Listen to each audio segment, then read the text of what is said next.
What does parking your car at the front stretch at an Xfinity race at Atlanta get you? A one-race suspension, asked Josh Williams that following that incident Saturday at the Atlanta Motor Speedway where he just stopped on the racetrack, got out of his car, and left after parking his car, after NASCAR told him that he had to park his car, after NASCAR parked him for him dropping debris under caution, part of the NASCAR damaged vehicle policy thing. It blew up the internet. Even Antonio Brown got in on it, blew up the internet. And the reaction from it, especially from NASCAR, because not only did they hold Josh Williams' car at the racetrack, they also held Josh Williams himself in the hauler till the end of the race. And keep in mind, that incident happened on lap 27, so it was a long time. Josh became that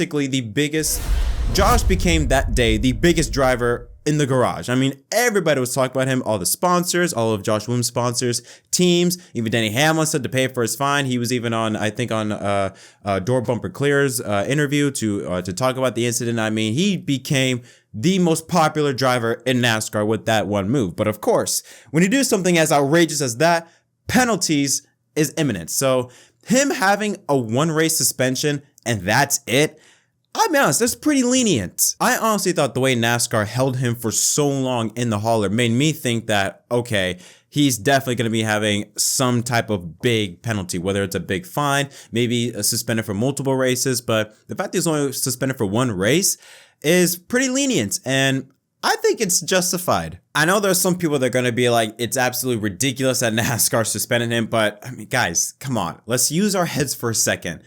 He parked the car in the middle of the racetrack on the start finish line and left it.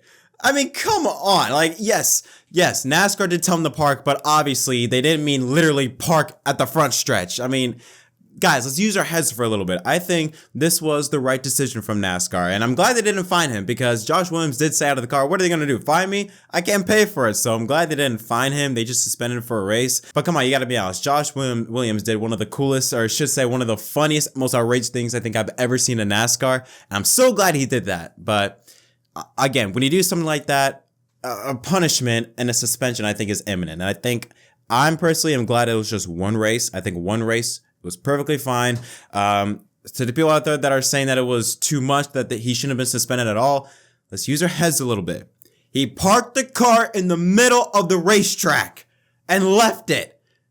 Come on, that has to warrant some type of penalty, some type of major penalty. Again, I thought they were going to suspend him for multiple races and fine him like 50 grand or something like that. I mean, it was the right decision from NASCAR. They had to give him a big penalty, and I feel like this was the right decision. Now, Josh Williams himself responded from this announcement saying, quote, after the release of NASCAR's statement today about the penalty from Atlanta, I want to take the time to say thank you. Thank you to all the fans for sticking by my side and showing love. I stand behind what I did, and I don't regret any decision I made. I stand behind NASCAR for these decisions and will continue and always continue to support them. I'm not going anywhere anytime soon. I hope the loyal fans of NASCAR continue to fill the infields and grandstands. We will be back stronger than ever and ready to get the 92 DGM Racing Team Chevy back up front. Peace and love, Josh Williams. By the way, that should be his logo from now on. Just the simple heart. That should be his logo because that went viral on social media. Now, who will replace him in the 92? Alex LeBay. We know he's a veteran road course racer. Fitting that he be in the car for COTA, so that'll be taken care of. He will be back racing in Richmond. So yeah, again, I thought this was the right decision. I'm surprised they only gave him a one-race suspension, but hey, you gotta get a round of applause for Josh Williams to do one of the coolest and funniest things I think you will ever see in racing.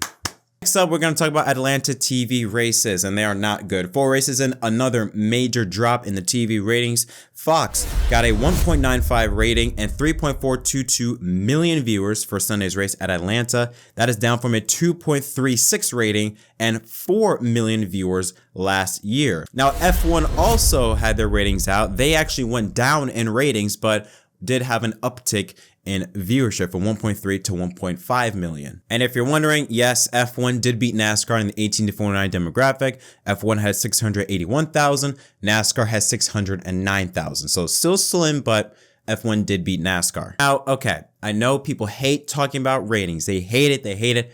I get it. But it is just interesting that ratings, or I should say attendance at the racetracks, it looks like, at least from the eyeball perspective, they've gone up. Daytona sold out. Fontana looked like it sold out. I think it did sell out. according to them. I know there's some people going to bring up pictures that it wasn't completely full out, but anyways, Vegas looked packed. Phoenix looked good, as well as last week in Atlanta. Atlanta looked really good, really packed out in the grandstand. So it's interesting that the attendance seems to be doing really well, but the ratings are dropping. But it's not even just 1 or 2% drop. These are major drops in viewership from last year. Maybe it's just the novelty of the next gen cars worn off. Maybe it's the fact that Chase Elliott's not racing. Don't know, but maybe it's a combination of, maybe it's that plus Fox Sports and them basically putting out really bad coverage for NASCAR. I don't know what the issue is. Maybe it's a combination of those three things, but it's not a good start for NASCAR, at least from a TV ratings perspective. Finally, let's talk about Trackhouse Racing. Now, we know that Kimi Räikkönen will race at Circuit of the Americas in the Project 91 car this Sunday. But what many people also want to know is what's going to happen down the line for Project 91. Will Kimi Räikkönen come back for other races, or will there be different drivers piloting the 91 car? Justin Marks said this on SiriusXM NASCAR Radio. Project 91 will be multiple races this year, and it will be multiple drivers this year. I think that beyond Coda, the door is certainly open for Kimi to do more. But I am excited about scaling Project 91. We're going to have multiple drivers in the seat this year. Those announcements will come, soon. But yeah, I mean, we'll see how Coda goes. I mean, if the interest is still there and, on his side to keep doing it, I think that obviously we have to take a hard look at it. I mean, we've got a great sponsor in iLock.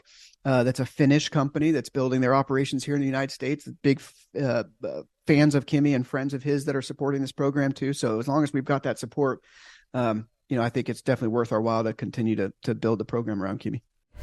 Multiple races with multiple drivers.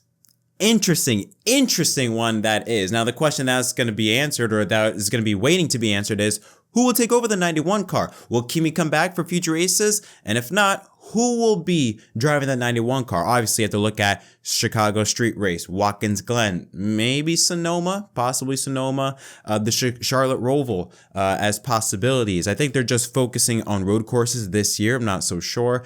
But what other drivers? I mean, a driver I look at maybe is a Jordan Taylor. He is driving the 9 car this weekend, replacing Chase Elliott. Maybe he could come back for other races down the line. Maybe look at a Joseph Newgarden as a possibility. We know him, he's been flirting with NASCAR. Maybe Elio Castroneves. He's also hinted that he wants to race in NASCAR, specifically the Daytona 500, but maybe to get adjusted to what it's like being behind the wheel of a stock car. Who knows? But it's going to be very interesting to see who can pilot the 91 car later this year. It was a shock to see Kimi Räikkönen, and I know Justin Marks is going to be the type of owner that's going to go for the big names and the most unpredictable names. So I'm very interested to see who would take over that 91 car later this year.